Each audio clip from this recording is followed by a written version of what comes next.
আপনার ভালো দেখতে পারেন এরকম বহু লোক আছে না?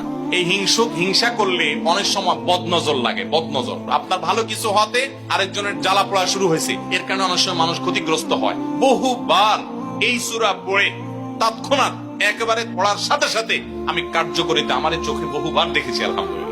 নবী সাল্লাল্লাহু আলাইহি ওয়াসাল্লাম এক সাহাবীকে বলেছেন, তুমি কি জানো আজকে রাতে যে দুইটা সূরা আমার প্রতি নাজিল হয়েছে, যে আয়াতগুলো নাজিল হয়েছে, এইরকম আয়াত কোরআনে আরেকটা নাজিল হয় নাই।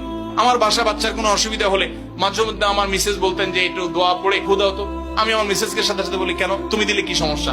অনেক সময় বাচ্চাকে নিয়ে আসেন, হুজুর একটু তাকে দোয়া পড়ে ফু দিয়ে দেন, একটু পানি পড়ে দেন। আমরা কি দোয়া পড়ি আজকে সেটা আমি আপনাদের সামনে ফ্ল্যাশ করে দিলাম, জানিয়ে দিলাম। আপনার যদি কোনো বিপদ হয়, আজকে অনেক ভাই প্রশ্নে লিখেছেন, অনেক সময় মানুষ বলে, ভাই আমার বাচ্চাটার এই সমস্যা, আমার ওই ওয়াইফের এই সমস্যা, আমার স্বামীর এই সমস্যা, আমার এই সমস্যা। আমরা আল্লাহর কাছে আশ্রয় চাইতে জানি না। আজকে শিখে যান, এই দুইটা সূরা নাজিল হওয়ার যে প্রেক্ষাপট, সেই ঘটনা শুনলে আমাদের ঈমান আরো বেড়ে যাবে ইনশাআল্লাহ।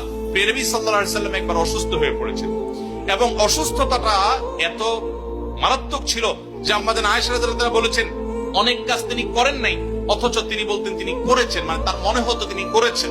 আবার অনেক কাজ তিনি করেছেন, তিনি ভুলে যেতেন। মানে এরকম একটা অবস্থা তার তৈরি হয়েছে যে স্বাভাবিক না অস্বাভাবিক, আমাদের অনেকের হয়। তখন নবী সাল্লাল্লাহু আলাইহি ওয়াসাল্লাম বিভিন্ন তখনকার যে চিকিৎসক ছিল তাদের সহযোগিতা নিয়েছেন, বিভিন্ন ট্রিটমেন্ট করেছেন, কিন্তু কোনোভাবে কোনো কাজ হচ্ছিল না। আল্লাহ রাব্বুল আলামিন তার নবী সাল্লাল্লাহু আলাইহি সাল্লামের চিকিৎসার জন্য দুইজন ফেরেশতা পাঠিয়েছেন। তাদের একজন ফেরেশতা নবী সাল্লাল্লাহু আলাইহি সাল্লাম স্বপ্নে দেখছেন যে একজন ফেরেশতা তার মাথার কাছে এসে দাঁড়িয়েছে নবী সাল্লাল্লাহু আলাইহি সাল্লামের, আরেকজন ফেরেশতা নবী করিম সাল্লাল্লাহু আলাইহি সাল্লামের পায়ের কাছে এসে দাঁড়িয়েছে। মাথার কাছে যে ফেরেশতা দাঁড়িয়েছেন, ওই ফেরেশতা পায়ের কাছে থাকা ফেরেশতাকে জিজ্ঞাসা করছিলেন যে এই লোকটার কি হয়েছে, অর্থাৎ নবী সাল্লাল্লাহু আলাইহি সাল্লামের কি হয়েছে। তখন পায়ের কাছে থাকা ফেরেশতা খুব মনোযোগ সহকারে শুনেন, পায়ের কাছে যে ফেরেশতা দাঁড়ায় ছিলেন